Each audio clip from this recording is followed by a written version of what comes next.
بيبدأ الفيلم مع ولد وراجل وست بيواجهوا يقطين متوحش، ولما بنرجع بالأحداث بنعرف إن الولد ده اسمه لويس اللي بيروح يعيش مع خاله جوناثان بعد موت باباه ومامته في حادثة عربية في بيته المخيف المليان بالساعات. وصديقة خاله فلورنس اللي بتخرج من الساعة وبترحب بوجوده، وبعدها بيعرفوا خاله وبيقولوا إن مفيش قواعد في البيت، يعني إن هو ينام ويصحى براحته وياكل اللي هو عايزه، ما عدا حاجة واحدة هي اللي ممنوع منها، وهي إن هو ما يفتحش الخزنة دي مهما حصل. وبيوافق لويس على ده، وقبل ما بينام بيلمح ضوء، ولما بيروح يشوفه بيلاقي خاله بينور على حيطة بطريقة غريبة، علشان كده بيخاف وبيدخل أوضته. وتاني يوم بيسيبهم وهما بيتكلموا، وهو في طريقه للمدرسة بيتفاجئ إن هما بيودعوه. وفي المدرسة في حصة الرياضة بيرفض زميله إن هو يلعب معاه، بس لما بيقوله صديقه إن هو يلعب معاه بيوافق وبيلعب معاهم، بس بيكون فاشل فيها. بس بيقدر يكسب صديق ليه اسمه تاربي، اللي لما بيعرف إن هو ساكن في البيت القديم بيقوله إن في واحد عجوز مات هناك، وبيحذره من خاله اللي بيقوله إن هو هيقتله. وغير ده بيحلم لويس كمان بمامته اللي بتقوله ان خاله مخبي حاجه عنه، وانه في خطر، وانه لازم يلاقي الكتاب والمفتاح. اللي لما بيسمع تكة الساعه بيصحى وبيمشي ورا خاله اللي بيلاقيه بيكسر في حيط، علشان كده بيخاف وبيجري منه لانه بيفتكر كلام صاحبه ان هو هيقتله. عشان كده بيلم حاجته وكان عايز يمشي، بس بتكتب له الصوره ان هو ما يمشيش، وبعدها الكرسي بيمنعه من الخروج. بس بيجي خاله وبيمشي الكرسي، بس لويس بيكون خايف لا يقتله زي ما قاله تاربي، عشان كده بياخده بيعرفه بحقيقته وبيقولوا ان هو ساحر. ولما بيسالوا لويس سبب مشوا بالليل في البيت، عشان كده بيحكي له وبيقولوا ان في سحرة كانوا عايشين في البيت قبله، كان اسمهم ايزاك وسيلينا. وايزاك ده قبل ما يموت حط له ساعه في الحيطه عشان تزعجه وتقلقه بالليل، ومن ساعتها بيدور عليها عشان يوقفها بس مش بيلاقيها. ولما بيطلب لويس منه ان هو يعلمه السحر، عشان كده بيديله خاله كتب وبيقول له ان هو يذاكرها، وبيعمل كده. ولما بيسمع له خاله بينجح في ده. وبعدها وهو خاله بيدور على الساعه بيشوف كتاب لايزاك اللي بيفكره ان هو قاله ان البدايه والنهايه الفا واوميجا، وبيشوف مفتاحه. لما بتيجي فلورنس بتنصحه وبتقوله ان هو لازم يقول الحقيقه للويس، لان ايزاك رغم ان هو ميت بيكون خطير، وان لويس لو لقى الساعه هيكون في خطر. بس خاله بيرفض. وتاني يوم بعد المدرسه بيجي خاله ياخده عشان يخليه ينفذ اول تعويذه سحريه ليه، بس بيفشل وبيكون حزين. عشان كده بيخليه خاله ان هو يظهر النجوم والكواكب،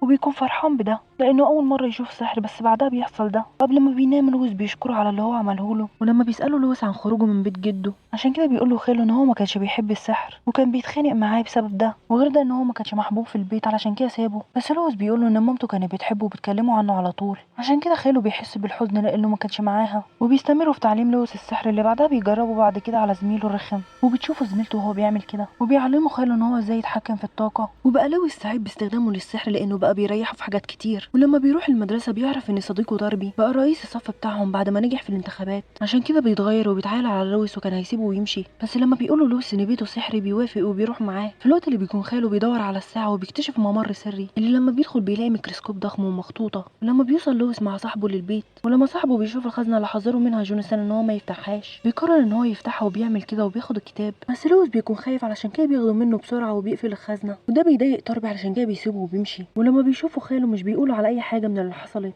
اللي بياخد المخطوطه لفلورنس اللي بيلاقوا فيها كلام بيوحي ليوم الحساب اللي كان بيقصده ايزاك. ولويس وهو لوحده وحزين بتظهر له مامته اللي بتواسيه على وحدته وبتغريه وبتقول له ان هو ممكن يرجع تاربي ويبقى صديقه تاني لو استخدم الكتاب الموجود في الخزنه اللي هيقدر يعمل لصاحبه شويه سحر من خلاله. وتاني يوم وهو في المدرسه بتكلمه زميلته عن تاربي اللي بتقول له عنه ان هو بيكون على طول طيب لحد ما يفوز بانتخابات الصف، وبعدها بيظهر وشه الحقيقي. بس لويس مش بيهتم بكلامها وبيسيبها وبيمشي وبيروح ينده على تاربي اللي لما بيجيله بيقوله ان هو هيعمل له سحر حقيقي، وبيوافق. علشان كده بياخد لويس الكتاب اللي بيقابله عند المقابر، والكتاب بيشاور له على مقبره علشان كده بيروح لها، وعشان يعمل التعويذه اللي هيصحي بيها الميت بيجرح نفسه وبيقرا التعويذه وبتنجح، وبيصحي الميت ايزاك اللي لما بيشوفه تاربي بيهرب، ومن بعده لويس اللي لما بيروح بيرجع الكتاب لمكانه وبعدها بيروح ينام. بس تاني يوم بيتفاجئ وبيلاقي ان هو ما عندوش سحر، وخاله بيلاقي اللعب بتقوله ان ايزاك هيرجع تاني للبيت، عشان كده بيروح يشوف المقبره بتاعته اللي بيلاقيها مفتوحه ومش بيلاقيه موجود. ولما بيروح بيقول لفلورنس ان ايزاك صحي، عشان كده بيطلب مساعدتها في ان هي تواجهه معاه، بس هي بترفض وبتقوله ان هي مش هتقدر. وبعدها بيركبوا حاجات على الباب والشبابيك على اساس ان هي تمنعه من دخول البيت. ولويس كان هيقوله على اللي هو عمله، بس جوناثان بيقول له ان هو يروح مع فلورنس لبيتها عشان بيته بقى خطر ومش هينفع يقعد فيه تاني. ولما بتاخده فلورنس وبتكون في بيتها بتحاول تستخدم سحرها بتفشل، وبعدها بتكلم لويس عن جوناثان وايزاك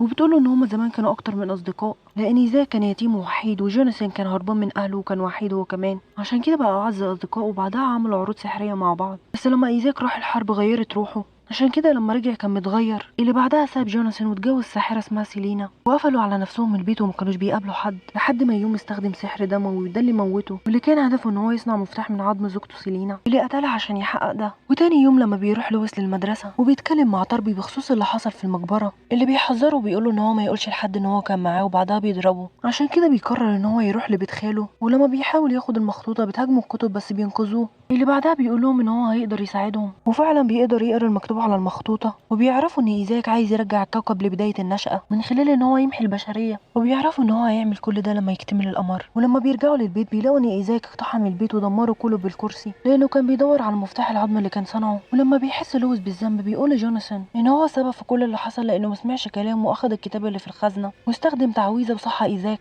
عشان كده بيتضايق جوناثان وبيقول له ان هو مش هيقعدوا معاه تاني، وبعدها بيمشي. عشان كده بتروح فلورنس تتكلم معاه وبتقول له ان هو الغلطان لانه ما قالوش على الحقيقه من الاول في الوقت اللي بيشوف لويس ايزاك في بيت جارتهم. عشان كده بيروح يحذرها وبياخدها وبيرجع لبيت خاله اللي بعدها بينده عليه، بس الباب بيتقفل عليهم وبيتحبسوا. بس جارتهم بتفتح الباب لايزاك، وبعدها بتغير هيئتها وبتطلع مراته الساحره سيلينا اللي هربت بعد وصول فلورنس وجوناثان، وبتقول لهم ان عظام المفتاح بتكون عظام جارتهم الحقيقيه اللي قتلتها وقعدت في بيتها بعد موت ايزاك، وانها هي اللي كانت بتيجي لويس في صوره امه عشان تخليه يرجع ايزاك لانها ما كانتش هتقدر تعمل كده في الوقت اللي بيهربوا فيه. وبيكتشفوا ان هم خدوا لويس معاهم. عشان كده بيروحوا اوضه ايزاك السريه اللي بيمسكوهم فيها، وبيكونوا حابسين لويس وبيهددوهم ان هم هيقتلوه لو ما جابلهمش المفتاح. بس فلورنس لما بتحاول تواسيه بخصوص اللي حصل له في الحرب علشان كده بيحكي لهم وبيقول لهم بعد ما كل اللي كانوا معاه ماتوا وما فضلش غيره في الكتيبه، علشان كده كان مكتئب وفضل يمشي في الغابه السوداء، واستدعاه بسرعه شيطان علشان يساعده واداله حاجه عشان يشربها مقابل ان هو يشرب من دمه. والحاجه اللي شربها دي خلاه يعرف طريقه عمل الساعه اللي هترجعه لبدايه البشريه عشان يمنع وجودهم بمساعدته، عشان ما يكونش في غيره وهو سيلين على الارض.